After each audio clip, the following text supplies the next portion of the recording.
thank you for joining us for our Thursday's edition of Press Review right here on Luntha TV. Today, the 23rd of July, 2026.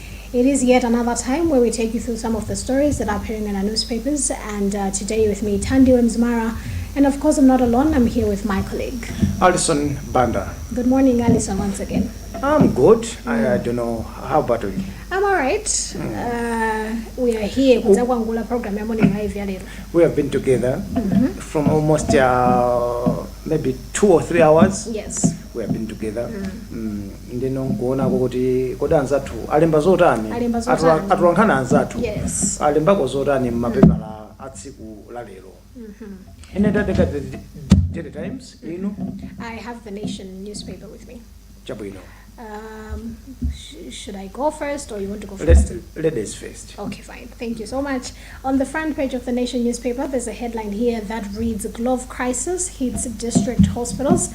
And part of this story reads, District hospitals are facing a critical shortage of medical gloves following a stock out at Central Medical Stores Trust, forcing councils to divert part of their drug budgets to buy supplies from private entities. In the wake of the stockout, Malawi Local Government Association MALGA has warned that councils risk exhausting the funds and appeal to the Ministry of Health and Sanitation for urgent intervention. Nkhani imene ndiyovuta kwambiri chifoti tikaona makamaka dziko la Malawi tidalumikizananso ndi mayiko ena, koma nthawi zina timaona ngati mavuto ngati amene wawa amakhudzana makamaka maboma ngati amene wawa onena kuti anthu ena ochokera maboma ena amakhala kuti akulowamo. Komanso ifeyo ngati dziko kodi tikuchita motani? Komanso ndikadaonda kunena kuti dziko la Malawi tiyike ndondomeko zonena kuti anzathu amene ali a Malawi adzilandira thandizo mwachangu chifukwa akudandaula kunjaku. Ife timayenda timapita m'madera ambiri amadandaula kunena kuti anthu ambiri timakhala ndi chidwi ndi anthu obwera kusiyana ndi Amalawi. Ndi mwina ndi nkhani yonena kuti dziko la Malawi tiyike ndondomeko zonena kuti Amalawi adzithandizidwa. Yes. What's on the front page of the Daily Times? Akuti Mombera University Works Store 6 months after State Second Vice President President Enoch Chihana gave ultimatum for resigning and the immediate start of construction of Mombera University in Mzimba district, there is no sign of activity on the site. Okay, nkhani hii njonena kuti ndakhala jenkha kwambiri chifoti ndimayang'ana mmene alembera nkhani iyo njonena kuti achihana inu ndine tidakambako nthawi yake mbuyomo yonena kuti adapita kuyang'ana malowa ndi mmene alemberamo zonena kuti timafuna timvetsetse kuti atakayendera adayendera motani, koma apapa kuti pofika panopa palibe chimene chachitika pofika panopa. Koma tsopano nkumanena kuti Mombera iyi siyalero inu ndi mboni. It's been years. Ndi ntchito yonena kuti by now sitimenera kuti tizikamba kuti in fact by now timenera kunena kuti Mombera University apangedwa enroll anthu ena anayamba actually maphunziro amene kuti by now akhale kuti anayamba. But unfortunately pajati manena kale kuti as a country I think izinthu zapapepala ndeti matha kwa basi but implementation imadzativutirako. It's akuti kuli mwala wa maziko tu basi mwala wa maziko tidayika chigeti pamene pajapa ino kuti ino munapitako tidangokukonza pageti polowera paja kungokoza pamene paja. You are assuming that I've been there. Yes. You do not assume I haven't been there before. You have not been there? No. Okay. Still on the front page of the Nation newspaper, a headline here reads, Presidents exploit law gaps. That is according to a study. New report links appointing powers to entrenched political patronage. Now we have the full story on the second page, and part of it reads that results of a new study have highlighted gaps in Malawi's constitutional and legal framework that empowers the president to appoint public officers. The report has since said these gaps are threats to democracy, having entrenched political patronage and corruption in the nation's governing architecture. In the study titled Political Patronage as a Form of Political Corruption and Its Implication for Public Service, published in Malawi Journal of Politics and Public Affairs, Volume 1, dated July 2026, University of Malawi scholars Benedette Malunga and Kwizemi Kimenzile Mweso argue that unlimited presidential powers on appointments alongside OPEC processes have turned public service top jobs into rewards. Nkani indiona. It's been something that we have been seeing for a very long time, if we are being honest. I think tizikhala chilungamo kudziunguza nkuziyang'ana nkunena kuti nkhani itu nja chilungamo. Nkhani yo ndiona takhala tikumaona ndithu kuti yayi likalowa boma ili limapereka maudindo kwa anthu pofuna kukhala ngati kuthokoza kuti yayi zomwe kwambiri munatithandiza nthawi imene mwina timachita kampeni. Atandiwe munathamanga pa ground tikupatseni aka.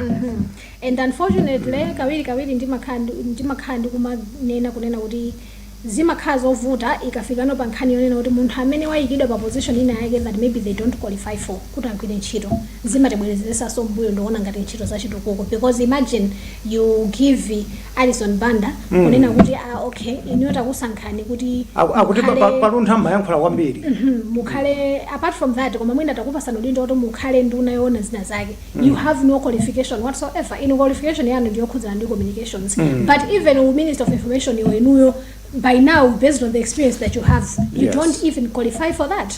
But you see, people are being given positions just because, as they have put it in the report, as a reward. And apapa tukamba zonena kuti tikamakamba mwezi wa July timakamba mwezi wa independence, mwezi umene ife timasangalala kuti tidandira ufulu, ndi mwezi umene tikhozomayima nkumayang'ana kumbuyo kunena kuti tachita motani tabwerera motani. Nkhani makamba apa panjonena kuti andale ambiri amadibwezesa mbuyo ifo kuti amangoyang'ana kuti kodi uyu timuthokoze motani. Nkhani nkuthokoza koma nthawi zina tidziyang'ana kuti Alison Banda ndothekera motani, Athandiwe ndothekera motani. Mukatiyang'ana tosefe muzadziwa kuti Athandiwe akhozogula bwino ntchito kwambiri titantumiza uku, Alison Banda akhozogula bwino ntchito bwino titantumiza uku. Nthawi zambiri timasokoneza zonena kuti popeza kuti timusangalatse uyuyu anagwira ntchito timapeze kuti tasokoneza zinthu, koma mwina ndi nthawi yone kuti tikhale pasi tiyang'ane popeza dziko lathuli lupita chitsogolo komanso tili ndi masomphenya ja 2063 tidziyang'ana zimene zijazo atipatse masomphenya tipite kutsogolo. Nkhaniyo ndiona. I don't know if you have any other local stories before we move on to business. All right, maybe going straight to the second page on the Daily Times. There is a story. Cannabis hooks youth to mental disorder. Nearly 1 in 3 patients admitted at Zomba Mental Hospital are suffering from mental behavior disorder associated with cannabis use. The Daily Times learned. Nkhani iyi sinimafuna kuti ndikambe zambiri foti ukukuli zambiri zoti tikhozo yankhula koma benzonena kuti akuti achinyamata khangati kanunu kavuta kwa basi ndeno zonena kuti akuti kumento ku achulukanako koma akupempha zonena kuti achinyamata tisinthe kaganizidwe komanso tisinthe muzochita zathu. True, peer pressure kawiri ndimene I think imapangitsa kuti anthu ena they should involve themselves with cannabis because chifukwa kunena muona mtima ino Alison sikuti mungakatole pena pake cannabis pasi sungangompeza yayi umakapezeka zokuti mwina uli ndazi zako ena ake amene umacheza nawo amene they partake in drugs and substances and iwe pofuna kuti ayi neso ndoneke kuti ndimathamacheza and then you take that and honestly as they rightly put it zimasokoneza malingaliro angwiro zimene zitha. Ndiponso tingopempha kuti achinyamata nkhawa sizitha chifoti wasuta kapena wamwa kapena watani. Nthawi zina kukhala basi nkudziyang'ana wekha ngati munthu nkuona kuti ndingapange zotani zoti zindithandize. Nthawi zina mayankho kuzipeza mwa iwe mwini komanso mwina kupeza kwa awiri anzako awiri atatu mwina makolo abale akhoza kutithandiza. Tisamapange zimenezi. Yes. Moving on to business news, a headline here reads RBM 2025 profit rises to 618 billion Malawi kwacha. The subheadline reads Central Bank says forex losses moderated to 46 billion last year. Now, part of the story reads the Reserve Bank of Malawi RBM profit almost doubled to 618 billion in 2025 from 347 billion the year before, while the central bank's foreign exchange valuation losses remained moderate due to exchange rate stability, financial results show. But economic analysts have described the profitability as a complicated matter, saying that it should only make a profit for self-sustainability, as it does not exist to make profit. Nkhani zimene zimakhala ninkhani zabwino kwambiri koma zimavuta kunena kuti chuma chathu cha dziko linoli tisabisiyepo yapa nzonena kuti tikayang'ana panopa of course nkhaniyo yogwirizana ndi imene ndili nayo kunoko ku the Daily Times, koma kwambiri nzonena kuti kodi tikamaliza kugulitsa fodya chuma chathu ifeyo chiyende motani. Ndi nthawi yonena kuti mwina boma lipeze njira zina, tili ndi ulimi ngati thonje, tilika ndina ndolo kaya soya zoti mwina tikhoza kugwiritsa ntchito zonena kuti zitithandize kunena kuti tipite kutsogolo, chifukwa chonena kuti nthawi yogulitsa fodya yatsala yochepa. Nawo tikangomaliza kugulitsa fodya kodi forex timpeza bwanji, komanso pali zinthu zina zonena kuti mankhwala kuchipatala tigule motani, komanso zinthu zina ngati mwina make timakamba tikamaona umoyo wa tsiku ndi tsiku pali zambiri zimene timayang'ana zonena kuti timafuna forex tiyipeze bwanji. Ndiye mwina panopa boma likadayang'anako mbali zina zonena kuti mwina tipeze njira zina, chifukwa fodyayo sakutithandiza.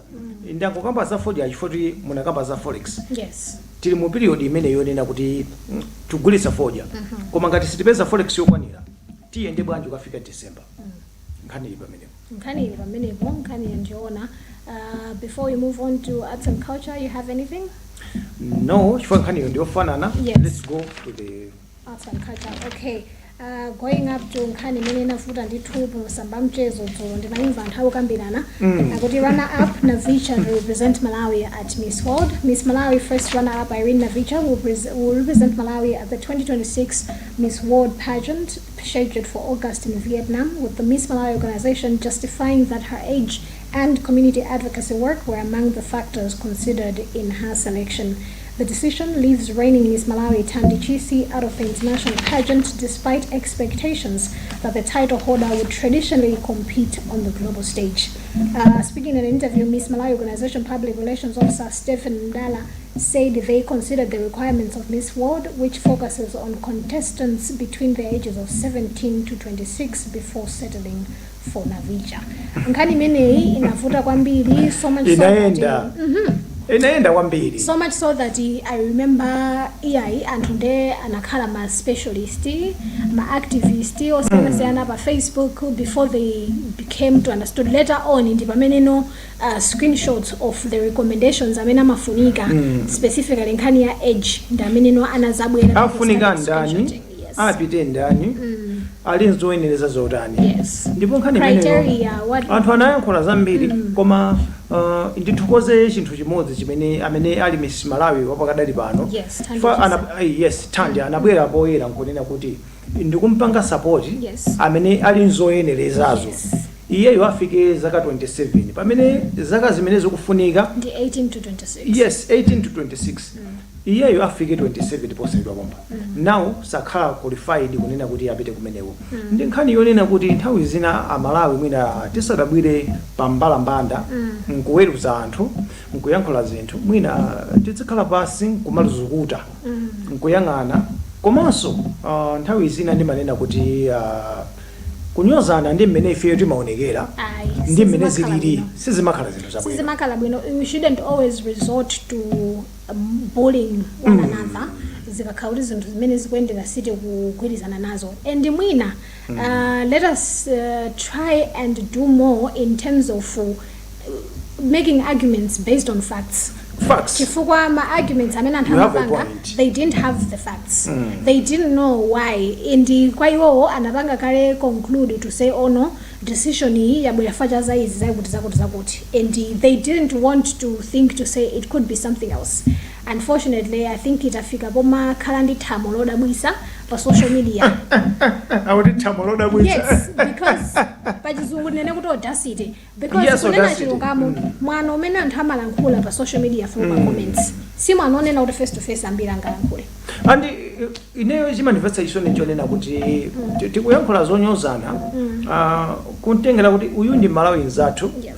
andi ndizonena kuti sangapiteso kwina kulikonse kukakhala kuti ndi nzika kumeneko Nope. ndi nzathu wakonkuno And instead of tikumunyoza supporting her. tiye tikhale pasi tiyang'ane zonena kuti kodi malamulo akuyenda bwanji chifukwa mmene mwakambira apapa zonena kuti kwatuluka ndondomeko yonena kuti amene akufunika kumenekoko akhale nzoyenereza zotani ndiyeno zabwera tiye timpange sapoti amene akatimirire chifukwa tisakayima yekha iyayi akayima ngati dziko tikamimirire mwachitsanzo ndikamba panopa ndidziwa kuti tipita ku sports page kuli timu ya Malawi ya asungwana imene ku AFCON that is Yes. komanso tidziwanso amene makwinzi akupita so Commonwealth mutati muyang'ane zonsezo osewa kuyimirira dziko la Malawi tikaliona dziko la Malawi it's almost maybe 22 million people kodi tidzinyozana bwanji osapangana support rather than maybe kuweruzana kunena kuti popeza uyuyu amaoneka chonchi Alison Band amaoneka chonchi Thandiwe amaoneka chonchi koma nthawi zina Thandiwetu akakatenga chinthu Alison Band akakatenga chinthu kwina kwake chidzapereka umboni kapena chitsogozo chonena kuti dziko la Malawi kuli munthu wakuti tipangane support timpange support munthu amene ali nzoyenereza ndi zomuvomereza kuti akatimirira kumeneko ndiona ngati ndi yango yabwino. It's true. And it is a matter mangile kuweruzana. Like I said, let us make arguments based on facts that we have.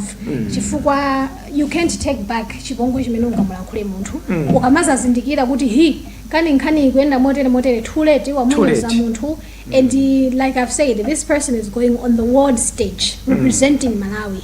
The least we can do as a country is to support her. But what are we doing? We are already bringing in our own personal issues. Chifukwa, let's be honest. Some of these issues that people are raising, they are personal issues. They're personal issues. They are very clear. This is how it goes. What can we do about it? We can't do anything about it. And sitingana meso komaso nzonena kuti tiye tizipangana support ngati Malawi mmene tathandizira zathu achochoka kuchonia chobwera kunoko tizipangana support mu zinthu zambiri tikamapangana defend tizateteza dziko lathu komanso umunthu wathu tidzausamala. I think we should go to the back page. Yes. The Nation newspaper. Okay. In the Nation newspaper, there's the headline here that reads, "A final test, Scorchers face Ghana in last WAFCON warm-up. Fazili excited with Tema's return." The full story is on page 31, and part of it reads that the Scorchers face Ghana this evening at Municipal de Berechid Stadium in Morocco in their last 2026 Women Africa Cup of Nations WAFCON warm-up match, with coach Lavmo Fazili hoping to finalize on tactics and combinations. In their last meeting during an international friendly match in Morocco on June 21st this year, the Malawi women's national football team lost 3-1 to Ghana. In an interview yesterday, Fazili said with his squad now complete following the return of US-based free-scoring striker Tema Chawinga, after almost 1.5 years absence, they are now good to go. Tikaona nkhani imene ndi yabwino kwambiri komanso tikhozotengera kuti ngati Temwa wabwerera chifukwa pakati pa panali nkhani zambirimbiri zokhudzana ndi Temwa kunena kuti ya Temwa asafuna kubwerera ku timu yake ya Scorchers panali zambirimbiri koma panopa wabwerera kuphiphirisa zonse zimene anthu amamukambira kapena kunganizira nzonena kuti ife ngati Malawi tili nawo anthu amene amatiyimirira kunjako mu magawo osiyanasiyana timakamba apapa kunena kuti alipo ena kuti ndi mpira wa miyendo ena ndi wazimayi so pali Temwa pali sister wake Tabita amatiyimirira onsewa ndi kuti kunjako amayima bwino nawo kubwera kwa iyeyo ngonena kuti zithandiza kwambiri kuti WAFCON imene tikupita kwapayi tichite bwino ife ndikoyamba sitidapiteko ndikoyamba koma zitithandizira zonena kuti kumoroka kumene koko tikayime chifukwa tili ndi matimu ngati Nigeria, Egypt oti tikumane nawo ndi matimu onena kuti ndi amphamvu so tikaona matimu ngati amene aja zonena kuti tikufunika akatswiri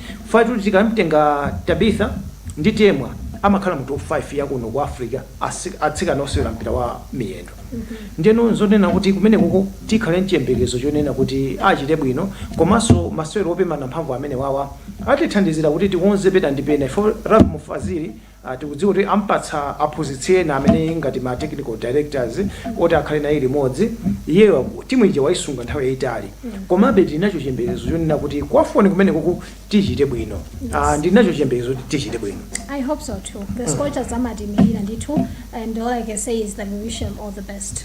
ndipo tafuna zabwino kwa basi kunena kuti tisachite manyazi kumeneko tichite bwino. Yes. What do you have on the local scene? We have Queens challenged to reclaim elite status.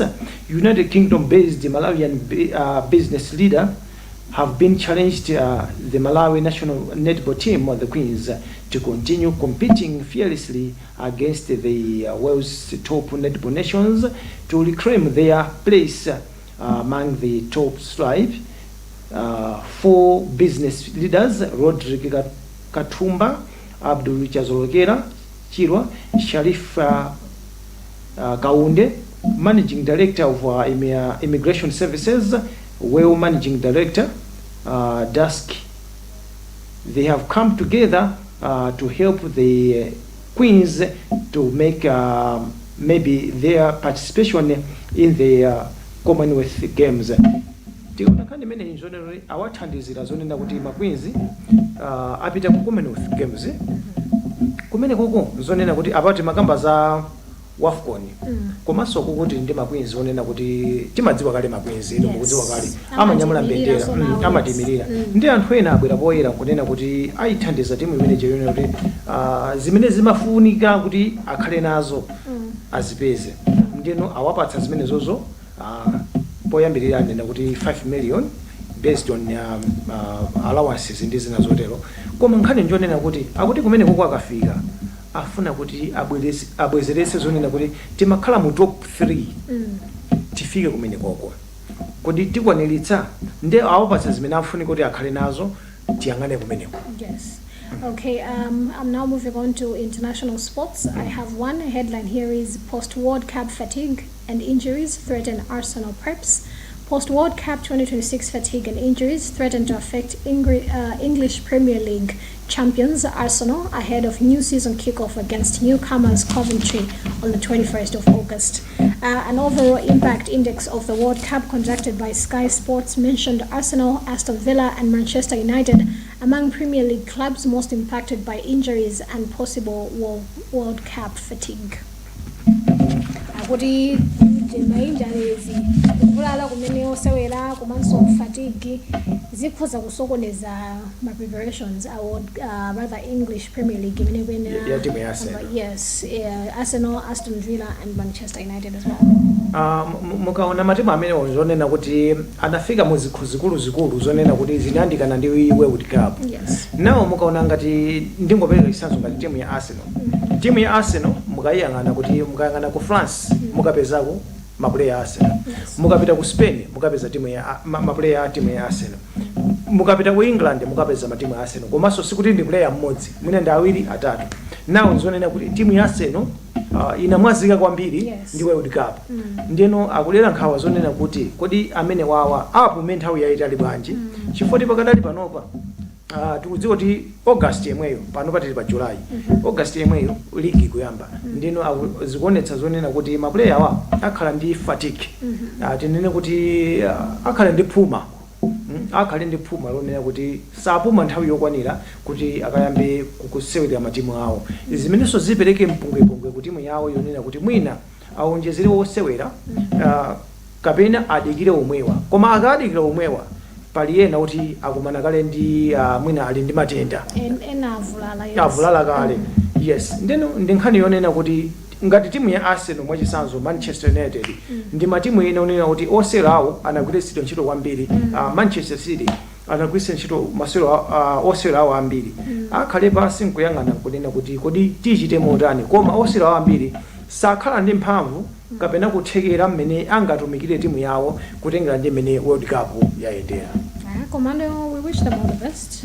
Yes. You win some, you lose some. I don't know whether you know the fatigue you know they didn't do well. Komabe, you know, like I said, mpira ndichoncho. Umawina benda umapeza kwa sona bene sona babani. Many most of you tundi minute maliza program yetu ya press review ya lelo lachinayi pa 23 July 2026. Monga mantha izonse timakwanitsa kungokupatsa zochepa chabe zimene zalembedwa mu newspaper.